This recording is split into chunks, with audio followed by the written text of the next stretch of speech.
प्यारे दोस्तों, यह डिक्टेशन 500 शब्द की 100 शब्द प्रति मिनट की गति से बोली जा रही है।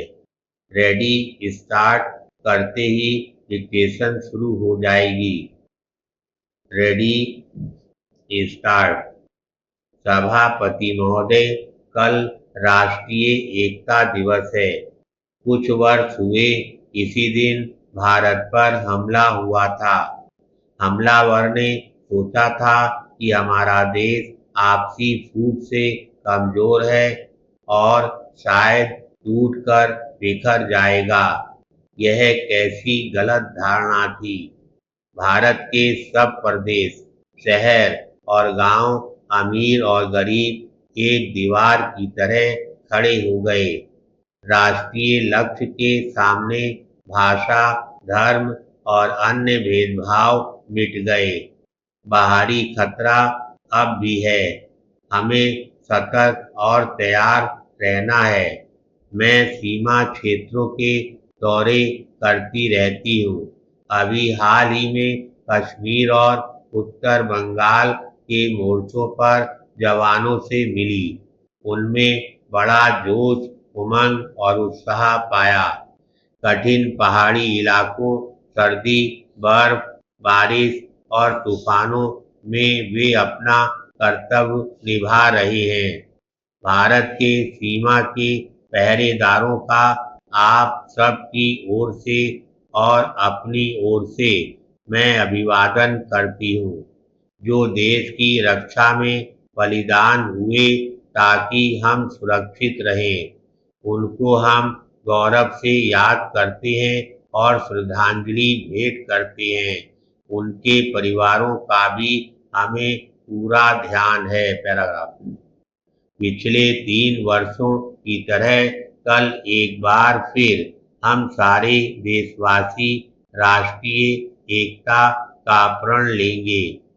परंतु राष्ट्रीय एकता की आवश्यकता केवल बाहरी हमले के समय ही नहीं, बल्कि प्रत्येक क्षण है। देश के भीतर भी हम कई चुनौतियों का सामना कर रहे हैं। वे हैं गरीबी, बढ़ी हुई कीमतें, बाढ़ और सूखे द्वारा उत्पन्न कष्ट, पैदावार और निर्यात बढ़ाने तथा विकास की समस्याएं। विकास रक्षा का सबसे अच्छा साधन है, पर एकता, अनुशासन, रचनात्मक कार्य तथा राष्ट्रहित को पहचान कर और उनकी रक्षा करके ही हम देश की भीतरी कठिनाइयों पर विजय प्राप्त कर सकते हैं। विजयादशमी और दुर्गा पूजा के त्योहार निकट हैं। हजारों वर्षों से ये त्योहार हमें मानसिक कमजोरियों, शत्रुओं और असत्य पर विजय पाने को प्रेरित करते आ रहे हैं। पैराग्राफ।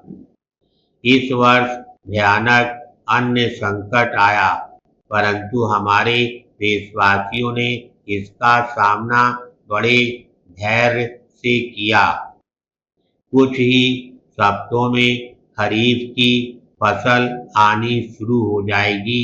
हमने सोचा कि अब संकट टल गया, लेकिन इसी समय बारिश ने फिर धोखा दिया, जिसके कारण बिहार, पूर्वी उत्तर प्रदेश, मध्य प्रदेश और गुजरात के कई भागों में जनता को फिर से अत्यंत कष्ट झेलने पड़ रहे हैं। किंतु खेती की कुल हालत पिछले वर्ष से अच्छी है। पिछली कठिन हालत का ध्यान करते हुए हमें संतोष है कि एक भयानक और अपूर्व सूखे से उत्पन्न स्थिति में से थोड़ी मुसीबत सहकर निकल आए। इन प्रयासों और इस सफलता की ओर जनता का ध्यान काफी नहीं गया। इसका मुझे खेद है। इसके बारे में मैं आपको कुछ बताना चाहती हूँ।